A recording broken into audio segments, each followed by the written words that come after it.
السلام عليكم ورحمة الله وبركاته.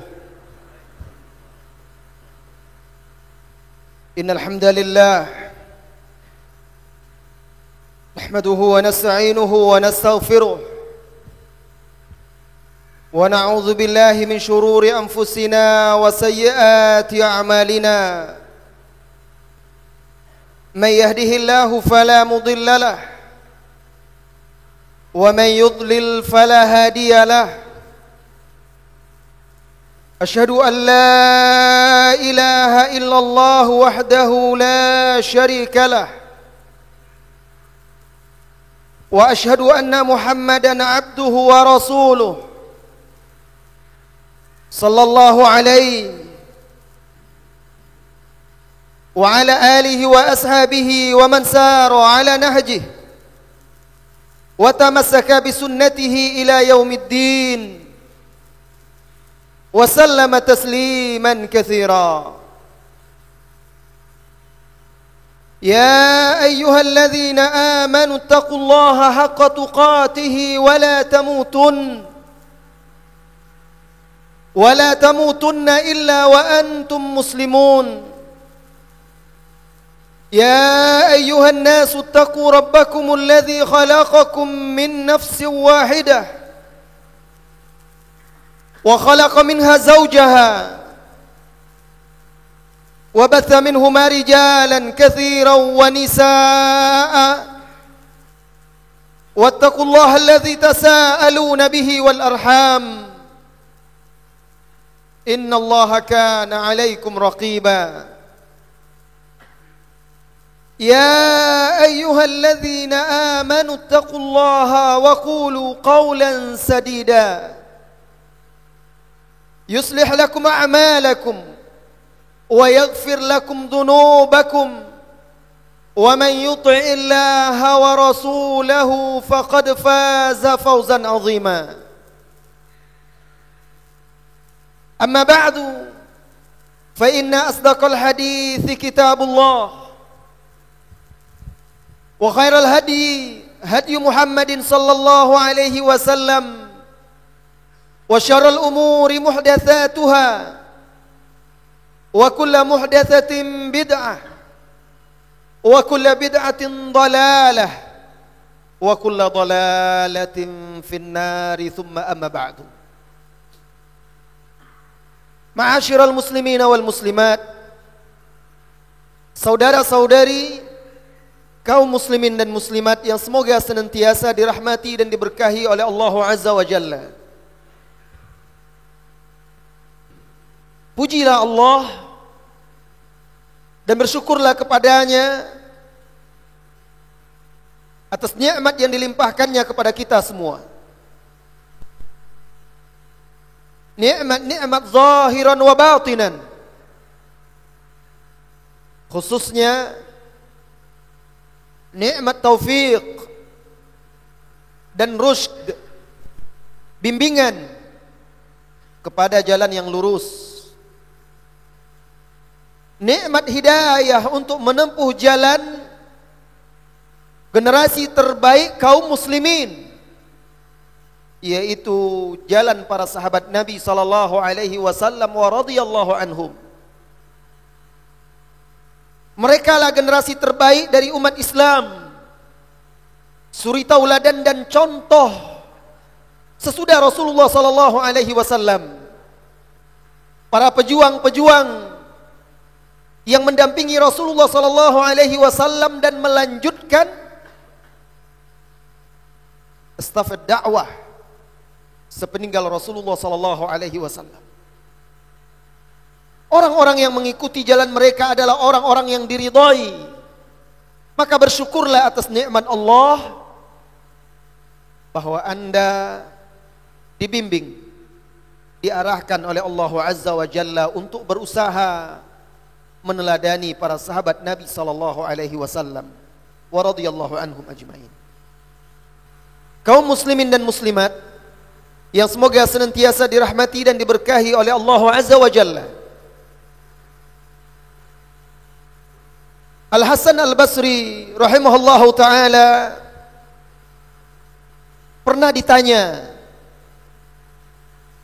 oleh sebagian manusia, akhbirna sifata ashabi Rasulillah sallallahu alaihi wasallam, beritakan kepada kami tentang sifat para sahabat Rasulullah sallallahu alaihi wasallam. Fabaka al-Hasanu, maka Hasan al-Basri menangis. Tsumma qal, kemudian beliau berkata, zaharat minhum alamatul khairi fis simai was samti wal hadi was sidqi. Tampak dari mereka, muncul dari mereka tanda-tanda kebaikan dalam tindak tanduk, perilaku, perbuatan, dan kebenaran tutur kata mereka. Wa khushunati malabisihim bil iqtisadi, serta sederhananya pakaian mereka, kasarnya pakaian mereka karena kesederhanaan. Wa mamsyahum bit tawadhu'i, dan juga pada jalan mereka yang tawadhu'. Wa mantiqihim bil amal, juga tampak kebaikan pada ucapan mereka yang sejalan dengan perbuatan. Wa mat'amihim wa mashrabihim bit tibi minar rizqi, tampak kebaikan pada mereka dalam makanan dan minuman mereka yang mereka pilih dari rizki yang baik. Wa khudu'ihim bit ta'ati li rabbihim ta'ala, dan juga tampak kebaikan mereka pada ketaatan mereka, ketundukan mereka pada Rabb mereka Ta'ala. Wastiqadatihim lil haqqi fima ahabbu wa karihu, dan juga kepatuhan mereka kepada kebenaran dalam suka dan susah, dalam suka dan duka, dalam senang dan sulit. Dhami'at hawajiruhum, kerongkongan mereka kering karena berpuasa, banyak berpuasa. Wa nahilat ajsamuhum, badan mereka kurus karena banyak berpuasa. Wastakhaffu bisakhatil makhluqin fi ridal khaliq, dan mereka menganggap remeh, menganggap rendah kemurkaan makhluk demi ridha sang khaliq. Lam yufritu fi ghadabin, tidak melampaui batas dalam marah. Walam yahifu walam yujawizu hukm Allah fil Quran, mereka tidak pula melangkahi hukum Allah di dalam Al-Quran. Syaghalul alsuna bidzikir, selalu menyibukkan lidah mereka dengan zikir. Badzalu dima'ahum hina istansarahum, mereka korbankan darah mereka ketika Islam memanggil mereka. Wa badzalu amwalahum hina istaqradahum, mereka kerahkan harta mereka ketika Islam meminta harta mereka. Walam yamna'hum khaufuhum minal makhluqin, tidak ada yang menghalangi mereka sekalipun rasa takut kepada makhluk, tidak ada. Hasunat akhlaquhum, akhlak mereka itu baik. Wahanat ma'unatuhum, kehidupan mereka itu mudah, ringan. Wa kafahum al yasir min dunyahum ila akhiratihim, sedikit dari dunia cukup bagi mereka untuk menuju akhirat. Saudara-saudari kaum muslimin dan muslimat yang semoga senantiasa dirahmati dan diberkahi oleh Allah Azza wa Jalla. Penuturan Al-Hasan Al-Basri ini adalah orang yang langsung berguru kepada sahabat. Karena Al-Hasan Al-Basri ada murid para sahabat Nabi SAW wa radhiyallahu anhu. Bagaimana beliau ceritakan tanda-tanda atau kebaikan-kebaikan para sahabat Nabi dari berbagai aspek. Sehingga secara umum tidak ada lagi celah bagi mereka untuk diikuti. Bahkan individual juga mereka. Maka sudah menjadi sesuatu yang ditetapkan di dalam aqidah Ahlus Sunnah wal Jamaah sebagaimana ditakrir oleh Al-Imam Ahmad di dalam kitabnya Ushulus Sunnah, dan juga yang semakna dengan itu oleh ulama-ulama lainnya seperti Al-Imam Al-Muzani di dalam kitab Syarhus Sunnah. Imam Ahmad berkata di dalam kitabnya Ushulus Sunnah, at-tamassuku bima kana alaihi ashabu Rasulillah sallallahu alaihi wasallam wal iqtida'u bihim, di antara pilar-pilar akidah Ahlus Sunnah wal Jamaah, berpegang teguh dengan apa yang di atasnya para sahabat Rasulullah sallallahu alaihi wasallam dan meneladani mereka, mencontoh mereka. Ini ditakrir juga oleh ulama-ulama Ahlus Sunnah wal Jamaah di dalam kitab-kitab mereka. Sehingga wajib bagi setiap kaum muslimin untuk mempelajari masalah ini, tentang kewajiban mengikuti para sahabat Nabi sallallahu alaihi wasallam wa radhiyallahu anhum, bahwa kewajiban mengikuti mereka merupakan akidah, bagian dari agama.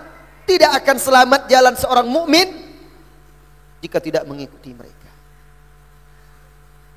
Disinilah letak perbedaan yang nyata antara Ahlus Sunnati wal Jamaati dan Ahlul Bid'ah. Karena Ahlus Sunnah wal Jamaah berpegang teguh dengan Al-Quran, berpegang teguh dengan Sunnah Rasulullah Sallallahu Alaihi Wasallam, dan berpegang teguh dengan jalan para sahabat.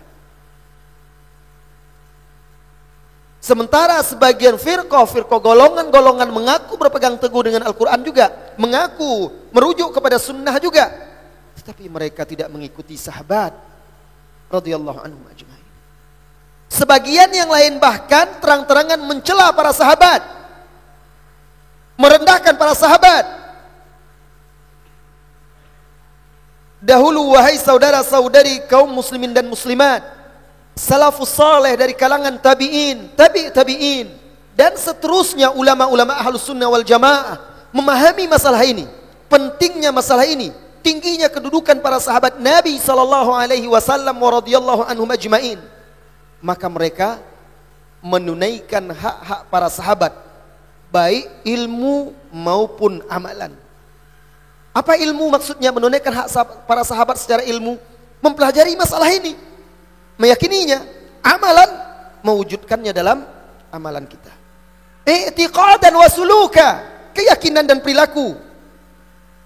Karena itulah salafus saleh dahulu dari kalangan tabi'in dan generasi-generasi sesudahnya diberi hidayah oleh Allah Subhanahu wa taala untuk menempuh jalan yang lurus, karena mengikuti, menunaikan hak-hak para sahabat Nabi sallallahu alaihi wasallam wa radhiyallahu anhum ajma'in, baik ilmu, amal, i'tiqad dan perbuatan. Kaum muslimin dan muslimat yang semoga senantiasa dirahmati dan diberkahi oleh Allah Azza wa Jalla. Lalu muncul kelompok-kelompok firqah yang tidak menghargai, tidak memuliakan dan tidak menunaikan hak-hak para sahabat Nabi sallallahu alaihi wasallam, seperti Khawarij yang mengkafirkan dan memerangi sahabat Nabi sallallahu alaihi wasallam radhiyallahu anhum ajmain. Lalu muncul pula Syiah yang juga sama mengkafirkan sahabat-sahabat Nabi sallallahu alaihi wasallam wa radhiyallahu anhum ajmain. Kemudian kelompok-kelompok yang lainnya, kaum muslimin dan muslimat, di antara ulama, imam yang mengkaji dan membahas secara mendetail, terperinci masalah kewajiban mengikuti para sahabat Nabi sallallahu alaihi wasallam wa radhiyallahu anhum ajmain ini adalah Al-Imam Ibnu Qayyim Al-Jauziyah rahimahullahu ta'ala. Bahkan di dalam kitabnya A'lamul Muwaqqi'in,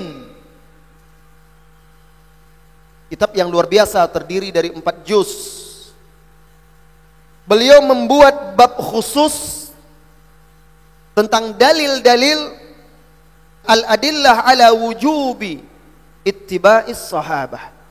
Dalil-dalil tentang wajibnya mengikuti para sahabat. Bahkan beliau bahas secara panjang lebar. Beliau bawakan 46 dalil di dalam kitab tersebut. Beliau bantah syubhat-syubhat ahlul bid'ah ketika membawakan dalil-dalil itu.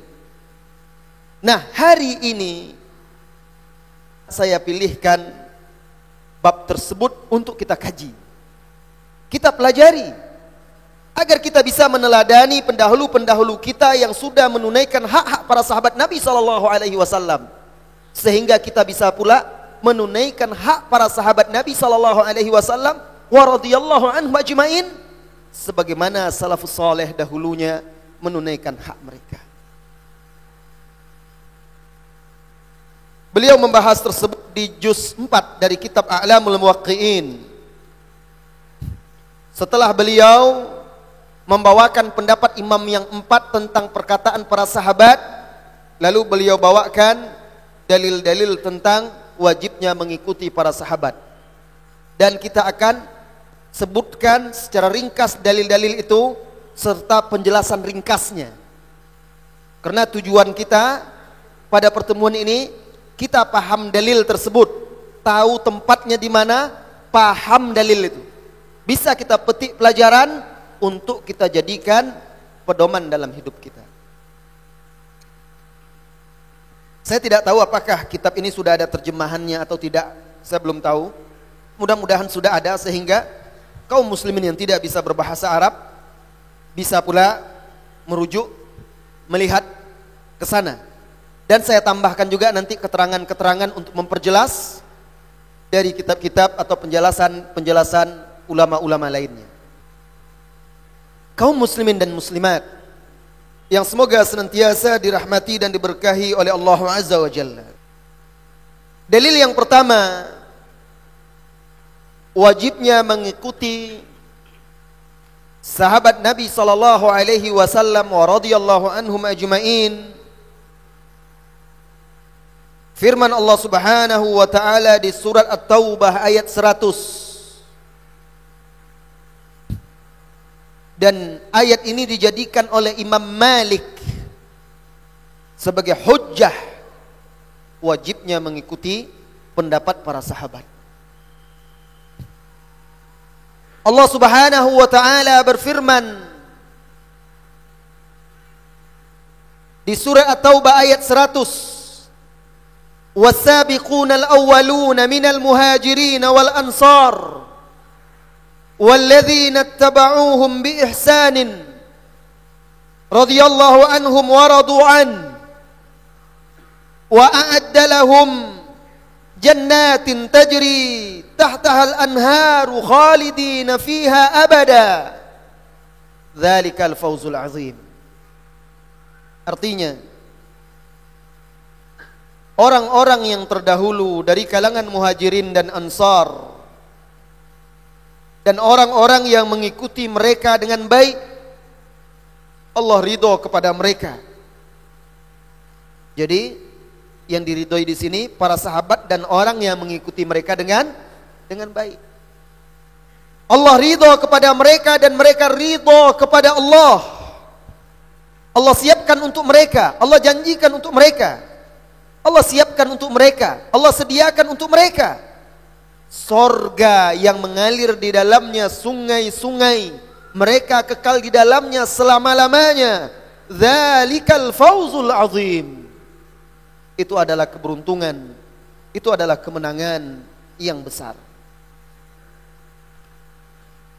Al-Imam Ibnu Qayyim Al-Jauziyah berkata, "Fawajuhud dilalati", jadi Dari mana kita bisa mengambil kesimpulan bahwa ayat ini dalil wajibnya mengikuti sahabat?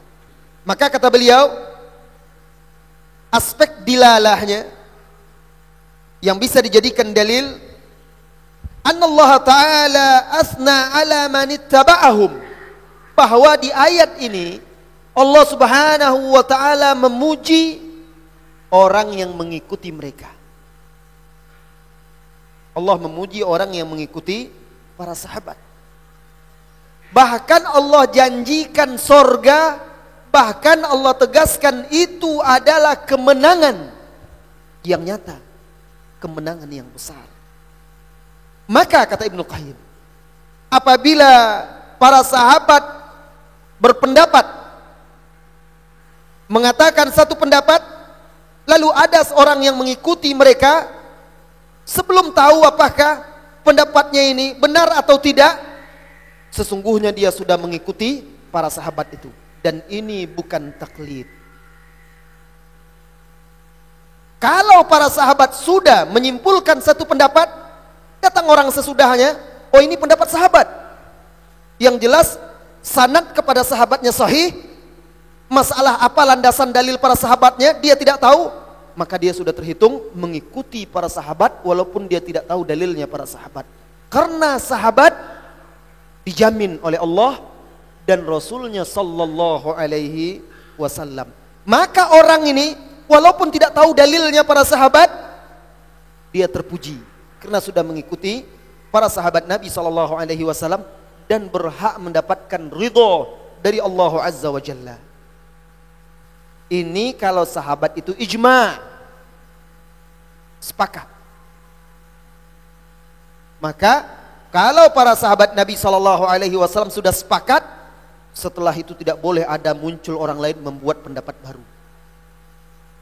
Kenapa? Karena Rasulullah SAW sudah menegaskan, Innallaha la yajma'u la yujmi'u ummati ala dhalalah. Allah tidak akan menyatukan umatnya di atas kesesatan. Dan umat di sini tentu yang paling terkhusus, yang pertama adalah para sahabat yang terdepan. Karena di zaman mereka pula lah yang memungkinkan secara keseluruhan mereka itu sepakat tanpa ada yang menyelisihi.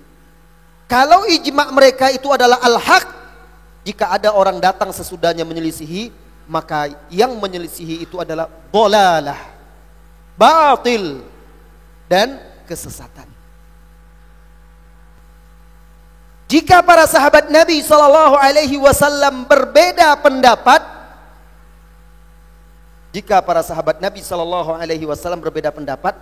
misalnya ada dua pendapat, muncul orang sesudahnya, tidak boleh dia membuat pendapat ketiga yang keluar dari dua pendapat ini. Perhatikan, jika sahabat berbeda dalam satu masalah, dua pendapat, tidak boleh muncul sesudah itu orang membuat pendapat ketiga. Karena kebenaran tidak akan keluar dari lingkup mereka. Kalaupun satu salah, maka salah satunya lah kebenaran. Kalau ada orang membuat pendapat ketiga, berarti dia menuduh dua pendapat ini salah semuanya. Itu tidak boleh. Karena para sahabat Nabi SAW sudah dijamin oleh Allah Subhanahu wa taala, oleh Rasulullah sallallahu alaihi wasallam. Maka boleh dia memilih salah satu pendapat sahabat itu. Kaum muslimin dan muslimat yang semoga senantiasa dirahmati dan diberkahi oleh Allah azza wa jalla. Ayat yang mulia ini secara umum menyebutkan, memuji orang yang mengikuti para sahabat tanpa membeda-bedakan dalam perkara apa yang diikuti. Maka wajib kita amalkan sesuai dengan keumumannya. Mengikuti para sahabat Nabi itu wajib dalam masalah akidah maupun dalam masalah ibadah, muamalah, akhlak, semuanya. Seperti yang kita katakan tadi, ilman wa amalan, i'tiqadan wa sulukan. Kita mengikuti para sahabat Nabi itu baik ilmu, amal, i'tiqad, suluk, semuanya itu wajib kita ikuti. Jadi kalau ada orang yang membeda-bedakan mengikuti para sahabat Nabi adalah dalam masalah akidah saja, dalam masalah fikih ibadah tidak diikuti, maka orang ini sudah menyelisihi keumuman ayat Al-Quran tadi. Apa kata Ibnu Qayyim? Wa amma takhsisu ittiba'ihim bi usuluddin duna furu'ihi fala yasih. Adapun mengkhususkan mengikuti sahabat dalam masalah pokok-pokok agama, lalu tidak mengikutinya dalam masalah-masalah furu', cabang, maka ini tidak sah, tidak benar. Li'anna littiba'am, karena perintah ittiba' itu mengikuti mereka adalah umum. Barang siapa yang hanya mengikuti dalam masalah akidah, maka dia belum dikatakan mengikuti para sahabat Nabi SAW, karena Allah tidak membeda-bedakan perkara yang harus diikuti. Ini dalil yang pertama. Was-sabiqunal awwalun minal muhajirin wal ansar walladzina ittaba'uuhum bi ihsanin radhiyallahu anhum wa radu an. Tidak ada satu generasi yang langsung dipuji oleh Allah di dalam Al-Quran karena mengikutinya, dan orang yang mengikutinya mendapat ridho serta dijamin masuk surga, kecuali para sahabat Nabi SAW. Dalil yang kedua yaitu surat Yasin ayat 21. Nah, surat Yasin, banyak kaum muslimin baca surat Yasin, hafal surat Yasin, tapi tidak tahu di sana ternyata ada dalil tentang wajibnya mengikuti para sahabat Nabi SAW.